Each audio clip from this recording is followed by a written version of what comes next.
అయితే ఇంకొకటి ఏంటంటే సోషల్ మీడియాలో ఇప్పుడు గో సంరక్షణ గురించి మాత్రమే ఆలోచిస్తున్నారు కదా.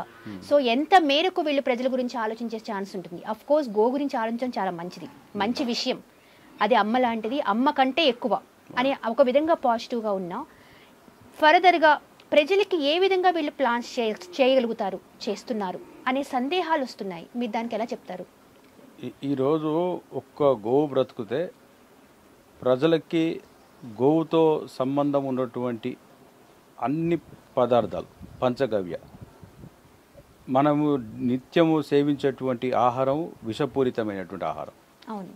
వీటన్నిటికీ చెక్కుబడాలంటే గో ఆధారితమైనటువంటి natural farming, cow based natural farming జరిగినటువంటి ప్రకృతి వ్యవసాయం సుభాష్ పాలేకర్ గారి విధానంతో దీన్ని చాలా అగ్రెసివ్గా ముందుకు తీసుకెళ్ళచ్చు. దానివల్ల ప్రజలకే మేలు జరుగుతుంది.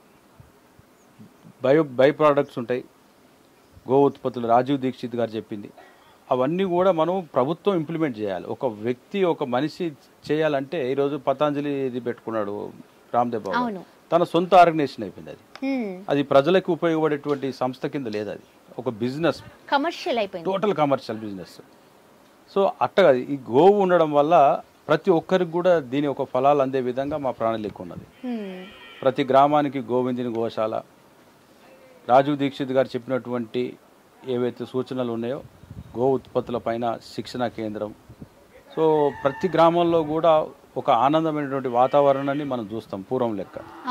ఈరోజు ఎక్కడ పోయినా కూడా అనారోగ్య సమస్యలతో బాధపడుతున్నారు. హైదరాబాద్ సిటీ సరౌండింగ్లు అన్నీ కూడా 1000 కోట్లకు తక్కువ లేకుండా హాస్పిటల్ కడుతున్నారు, పెద్ద పెద్ద హాస్పిటల్స్ మినిమం 1000 కోట్ల ప్రాజెక్టుతో కడుతున్నారు.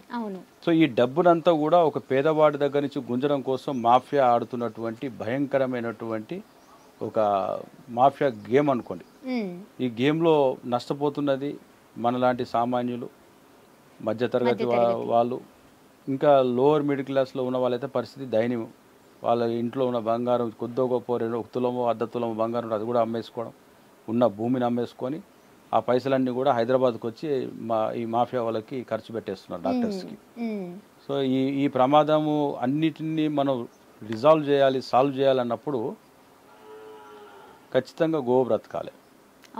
మనం ఇప్పుడు కూర్చున్న నేల హైదరాబాద్కి ఇంత దగ్గరలో ఇలాంటి నేల ఒక్క దగ్గర చూపించండి మీరు.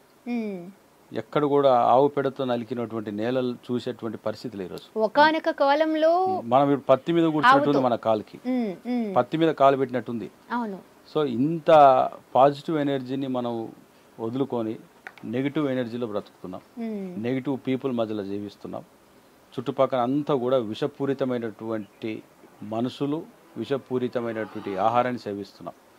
అంటే ఆవుని చంపడం, చనిపోయినటువంటి ఆవు రక్తం ఈ భూమిపైన ఇట్లా ఏర్లో పారడం, అంటే మనం భూమి మీద పాదం మోపితే ఆ పాదం కింద గోమాత రక్తం ఉన్నది అని తెలుసుకోక మనలో నెగిటివ్ ఎనర్జీని డెవలప్ చేసుకొని మనం అన్నీ కూడా అనారోగ్య సమస్యలకు గురవి ఈరోజు ఎవ్వరు కూడా ఏ ఇంట్లో కూడా ఎవ్వరు కూడా మనశ్శాంతిగా ప్రశాంతంగా జీవిస్తున్నటువంటి ఒక్క ఇల్లు చూపించమనండి ఉండదు. ఏదో ఒక ట్యాబ్లెట్ వేసుకొని బయటికి బయలుదేరాలి, ఖచ్చితంగా డాక్టర్ని కన్సల్ట్ చేయని వాని కుటుంబం లేదు ఈరోజు. దీనికి మనం ఆవును దూరం చేసుకొని హాస్పిటల్ దగ్గరైనటువంటి విషయాన్ని నేను ప్రతిసారి చెప్తా. మళ్ళీ ఒకసారి ఈరోజు టాప్ తెలుగు టీవీ ద్వారా తెలియజేస్తున్నా, గోవులను రక్షించుకుంటే మనం రక్షించబడతాం. గోవులు రక్షించకపోతే నిండు 100 ఏళ్ళు నీవు జీవించాల్సినటువంటి మనిషి అర్ధాంతరంగా తను జాలిస్తాడు. సబ్స్క్రైబ్ చేయండి. Please do subscribe to please like, share and subscribe to top Telugu TV. Top Telugu TV.